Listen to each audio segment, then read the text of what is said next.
छत्रपती संभाजीनगरमध्ये एक प्रकरण घडलं। त्यानंतर बुलडोझर चालला आणि मग अचानक दोन मोठे नेते एकमेकांसमोर उभे आले।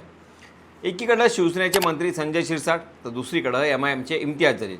पण हा वाद फक्त एका प्रकरणापुरता मर्यादित नाहीये, कारण आता यात चौकशीच्या मागण्या होत आहेत, बेहिशेबी मालमत्तेचे आरोप आहेत, गुवाहाटीचा टोला आहे आणि सर्वात महत्त्वाचं म्हणजे संभाजीनगरमध्ये आक्रमक राजकारणाचा चेहरा कोण याची स्पर्धा आहे। एका बाजूला हिंदुत्वाचं राजकारण अधिक धारदार करण्याचा प्रयत्न दिसतोय, तर दुसऱ्या बाजूला अल्पसंख्याक मतांभोवती पुन्हा एकत्रीकरण करण्याची चाचपणी सुरू असल्याचं चित्र आहे।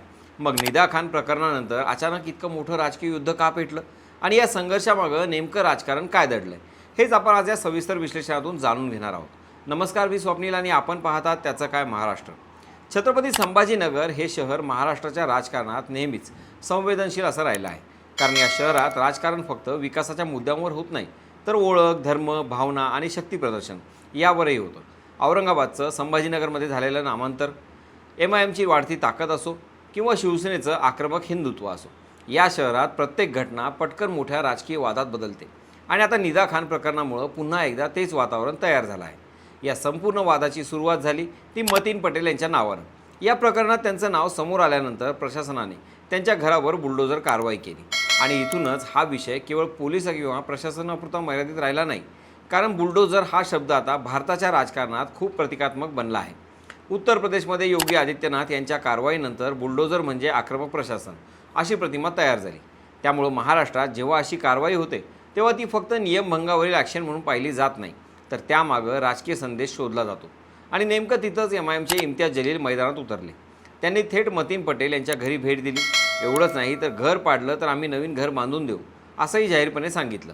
आता ही केवळ सहानुभूतीची भाषा नव्हती, हा एक स्पष्ट राजकीय संदेश होता। मुस्लिम समाजाला हे दाखवण्याचा प्रयत्न होता की MIM अजूनही तुमच्या पाठीशी उभी आहे, कारण MIMची राजकीय शैलीच अशी आहे की जेव्हा एखाद्या कारवाईला धार्मिक किंवा सामाजिक रंग दिला जातो तेव्हा पक्ष अधिक आक्रमकपणे मैदानात उतरतो। पण दुसऱ्या बाजूला शिवसेना काही शांत नाही। पालकमंत्री संजय शिरसाट यांनी थेट मुख्यमंत्री देवेंद्र फडणवीस यांना पत्र लिहिलं। या पत्रात त्यांनी इम्तियाज जलील यांच्यासह संबंधित लोकांची विशेष चौकशी करण्याची मागणी केली। विशेष पथक स्थापन करा, निष्पक्ष चौकशी करा, दोषींवर कारवाई करा अशी मागणी त्यांनी केली। म्हणजेच आता हा संघर्ष थेट शिवसेना विरुद्ध MIM अशा स्वरूपात येऊ लागला आहे। पण खरी राजकीय आग तेव्हा लागली जेव्हा इम्तियाज जलील यांनी सोशल मीडियावर संजय शिरसाट यांच्यावर पलटवार केला। त्यांनी शिरसाट यांचा उल्लेख वाचाळ मंत्री असा करत थेट त्यांच्या कथित बेहिशेबी मालमत्तेवर प्रश्न उपस्थित केले। विट्स हॉटेल खरेदीपासून सरकारी जमीन मुलाच्या नावावर हस्तांतरित केल्यापर्यंत अनेक गंभीर आरोप त्यांनी त्यांच्यावरती केले। शेंद्रा परिसरातील औद्योगिक जमिनीचं आरक्षण बदलल्याचा मुद्दाही त्यांनी उचलला आणि एवढ्यावरच ते थांबले नाहीत, तर गुवाहाटीतून आलेल्या पैशातून या मालमत्ता घेतल्या का असा थेट टोला त्यांनी लगावला। आता हा गुवाहाटीचा उल्लेख साधा नाही, कारण महाराष्ट्राच्या राजकारणात गुवाहाटी म्हणजे शिवसेनेच्या फुटीचं प्रतीक बनलं आहे। एकनाथ शिंदेंसोबत गेलेल्या आमदारांवर विरोधकांनी सातत्याने आर्थिक व्यवहारांचे आरोप केले।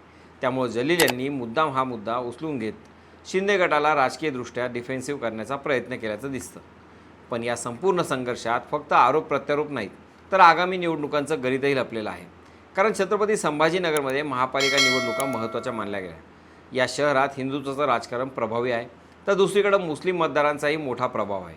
त्यामुळे प्रत्येक पक्ष स्वतःचा कोर वोट बँक मजबूत करण्याच्या तयारीत आहे। शिवसेनेसाठी हा संघर्ष आणखी महत्त्वाचा आहे, कारण उद्धव ठाकरे आणि एकनाथ शिंदे यांच्या फुटीनंतर संभाजीनगरमध्ये शिवसेनेची ताकद विभागली गेली।